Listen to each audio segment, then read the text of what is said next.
Friends, स्वागत है आप सबका आपके अपने यूट्यूब चैनल स्मार्ट स्टडी 2.0 में। आज के इस वीडियो में हम हिंदी के टॉप 20 क्वेश्चंस देखेंगे। ये सभी क्वेश्चंस बहुत ज़्यादा इम्पोर्टेंट है, एग्जाम में बार बार पूछे जाते हैं। तो आप किसी भी एग्जाम की तैयारी कर रहे हो, यहाँ से क्वेश्चन आपके एग्जाम में जरूर आएंगे। तो आप लोग वीडियो को बिना स्किप करे पूरा देखिएगा और वीडियो के लास्ट में बताइएगा कि 20 में से आपके कितने क्वेश्चन सही हुए। हर क्वेश्चन का आंसर आप लोग कमेंट बॉक्स में कमेंट करके बताया करिए। इससे क्या होता है कि आपको क्वेश्चन का आंसर जो है वो याद हो जाता है और एग्जाम टाइम में आप क्वेश्चन को देखते ही तुरंत आंसर सही टिक कर पाते हैं। तो चलिए फ्रेंड्स, वीडियो को स्टार्ट करते हैं। जिसके आर पार दिखाई देता हो उसे क्या कहते हैं? पारदर्शी, प्रत्यागत, परलौकिक, प्रकाश। जिसके आर पार दिखाई देता हो उसे क्या कहेंगे हम लोग? पारदर्शी कहते हैं। और जिसके आर पार दिखाई ना देता हो उसे क्या कहते हैं? उसे अपारदर्शी कहते हैं। तो ऑप्शन नंबर ए जितने भी लोग कह रहे हैं उनका उत्तर बिल्कुल सही है। नेक्स्ट क्वेश्चन है, मुझे बच्चे के स्वास्थ्य की डैश है? चिंता, शंका, लज्जा, ग्लानि। कौन सा ऑप्शन सही होगा? आप सभी को कमेंट बॉक्स में कमेंट करके बताना है। ये क्वेश्चन नंबर 2 है। तो मुझे बच्चे के स्वास्थ्य की चिंता है। क्या है? चिंता है। ऑप्शन नंबर ए सही है। शंका, लज्जा, ग्लानि ये नहीं होगा। ऑप्शन नंबर ए सही है। नेक्स्ट क्वेश्चन नंबर 3, चक्षु किसका पर्यायवाची है? आकाश का, पक्षी का, घोड़ा का, आँख का। बताइए किसका है? चक्षु मीन्स क्या होता है? आकाश का पर्यायवाची क्या होगा? नभ, गगन। द्विज मीन्स पक्षी होता है।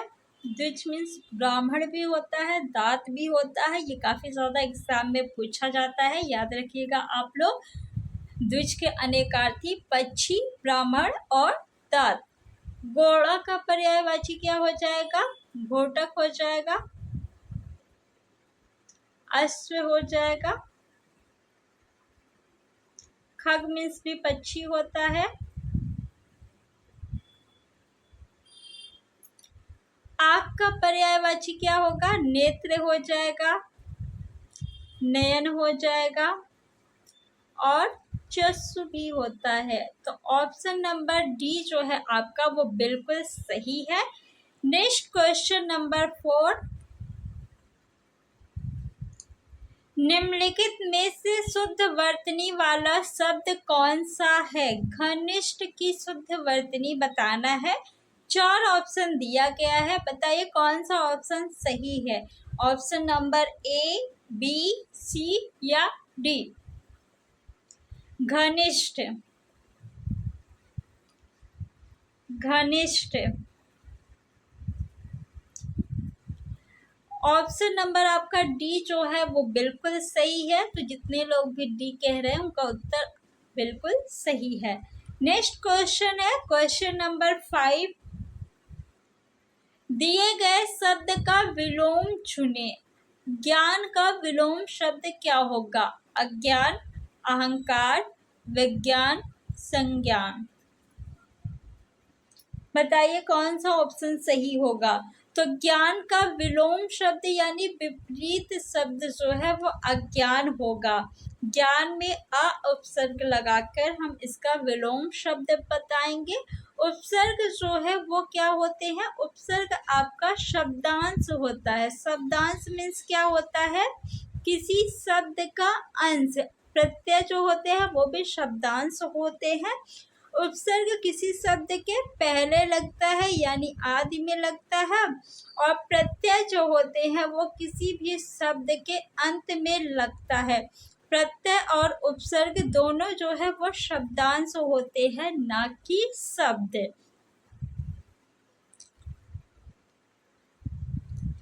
दिए गए वाक्य के किस भाग में त्रुटि है? आज विद्यालय के निरीक्षक आए हैं। आज आए हैं निरीक्षक या विद्यालय के, कौन सा ऑप्शन है जो गलत है? आप देखिए किसकी वर्तनी जो है अशुद्ध है, बताइए कौन सा ऑप्शन होगा? ऑप्शन नंबर ए, बी, सी या डी? निरीक्षक देखिए क्या सही है? इसकी वर्तनी शुद्ध है? नहीं, निरीक्षक, निरीक्षक। तो ऑप्शन नंबर सी जो है आपका सही हो जाएगा। इसमें रा में जो है बड़ी की मात्रा रहेगी। फ्रेंड्स, अगर अभी तक आपने वीडियो को लाइक नहीं किया है तो लाइक कर दीजिए और वीडियो को शेयर भी कर दीजिए। उस विकल्प का चयन कीजिए जिसमें निम्न मुहावरे का अर्थ दिया गया है।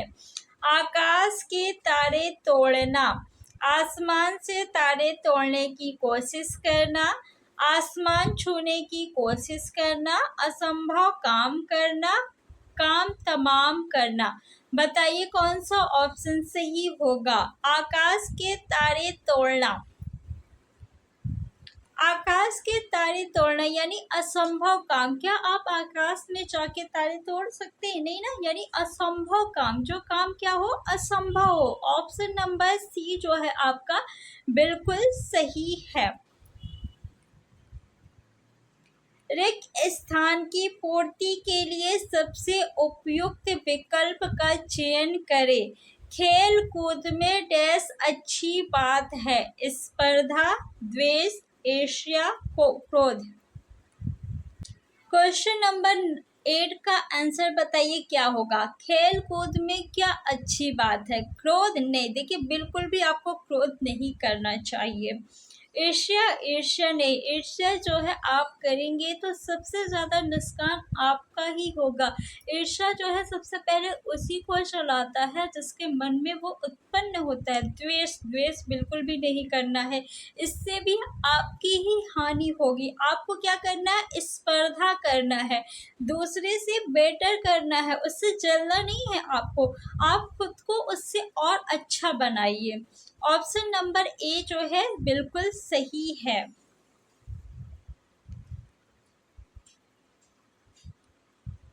नेक्स्ट क्वेश्चन है, निम्नलिखित में से शुद्ध वर्तनी वाला शब्द कौन सा है? वांछनीय। बताइए कौन सा ऑप्शन सही है?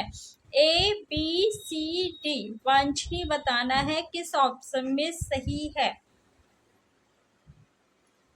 तो ऑप्शन नंबर ए जितने भी लोग कह रहे हैं उनका बिल्कुल सही है। बाकी जो आपका डी है, सी है, बी है, ये रॉन्ग है। ऑप्शन नंबर ए में बिल्कुल शुद्ध है, वांछनीय।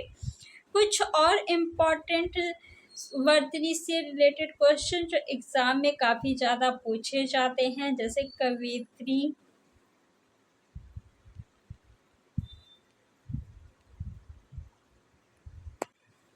विदुषी, विद्वान का स्त्रीलिंग क्या होगा? विदुषी। कवि का स्त्रीलिंग कवित्री। सम्राट का स्त्रीलिंग क्या होगा? सम्राज्ञी।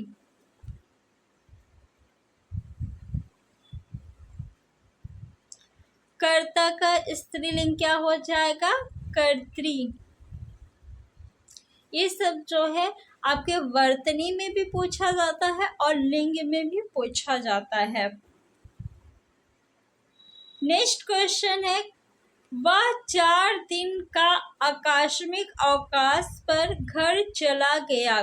बताइए किसमें त्रुटि है? फर्स्ट, सेकंड, थर्ड, या फिर अगर कोई त्रुटि नहीं है तो आपको ऑप्शन नंबर 4 ये लगाना है। बताइए किस भाग में त्रुटि है? वह 4 दिन का आकस्मिक अवकाश पर घर चला गया। वह 4 दिन का नहीं, 4 दिन के आकस्मिक अवकाश पे घर चला गया।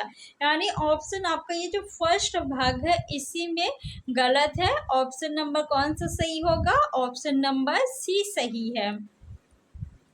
दिए गए शब्द के समानार्थी शब्द का चयन करें। आश्रम का समानार्थी शब्द बताना है। इमारत, मकान, भवन, विहार। फ्रेंड्स, अगर अभी तक आपने चैनल को सब्सक्राइब नहीं किया है तो सब्सक्राइब कर लीजिए और वीडियो को ज़्यादा से ज़्यादा आप लोग शेयर कीजिए। आश्रम का समानार्थी क्या इमारत होगा? नहीं। मकान होगा? नहीं। भवन होगा? नहीं। विहार होगा। क्या होगा? विहार। आश्रम का समानार्थी विहार। Option number D. जितने भी लोग कह रहे हैं उनका उत्तर बिल्कुल सही है।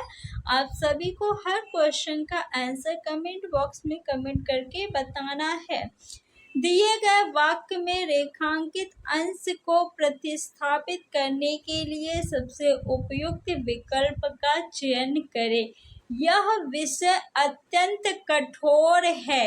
कठोर के स्थान पे आप किस शब्द का प्रयोग कर सकते हैं? दुर्गम, कर्कश, अगम, कठिन।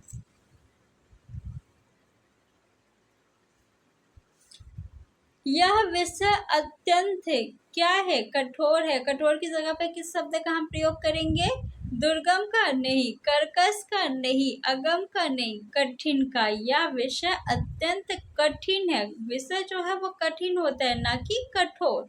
तो ऑप्शन नंबर डी आपका सही है। रिक्त स्थान की पूर्ति के लिए सबसे उपयुक्त शब्द का चयन करें। मैं डैश नहीं जानता कि वह कहाँ गया है। बिल्कुल तो, मैं बिल्कुल तो नहीं जानता, मैं बिल्कुल भी नहीं जानता, मैं बिल्कुल नहीं जानता या मैं बिल्कुल ही नहीं जानता कि वह कहाँ गया है। कौन सा ऑप्शन सही होगा? ए, बी, सी या डी? तो ऑप्शन नंबर सी जितने भी लोग कह रहे हैं उनका उत्तर बिल्कुल सही है। मैं बिल्कुल नहीं जानता कि वह कहाँ गया है। ऑप्शन नंबर सी जो है राइट है। फ्रेंड्स, आप लोग को हिंदी के क्वेश्चन को जितने कम से कम समय में हो सके करने की कोशिश किया करिए, क्योंकि हिंदी जो है आप इसे अगर कम समय में करेंगे तो आप जिस भी एग्ज़ाम की तैयारी कर रहे हैं उसमें अदर जो सब्जेक्ट है उसके लिए आपको ज़्यादा समय मिल सकेगा। और हिंदी एक ऐसा सब्जेक्ट है जिसे आप कम समय में अधिक नंबर ला सकते हैं, अच्छा स्कोर कर सकते हैं। दिए गए वाक्यांश के लिए एक सार्थक शब्द दीजिए जिसे करने या पार जाने की इच्छा हो। निरामिष, तस्कर, मुमूर्ष, तितीर्षु। निरामिष किसे कहते हैं? जो मांस नहीं खाता उसे निरामिष कहते हैं। आमिष किसे कहते हैं? जो मांस खाता है उसे हम लोग आमिष कहते हैं। तस्कर यानी किसी चीज की चोरी छिपे तस्करी करना यानी बेचना। जैसे लोग कहते हैं ना मानव तस्करी हो रही है, यानी मानव को चोरी छिपे बेचते हैं तो उसे मानव तस्करी कहते हैं। वहीं पे जब हिरण को बेचते हैं चोरी छिपे तो उसे हिरण तस्करी कहते हैं। मुमूर्ष यानी जो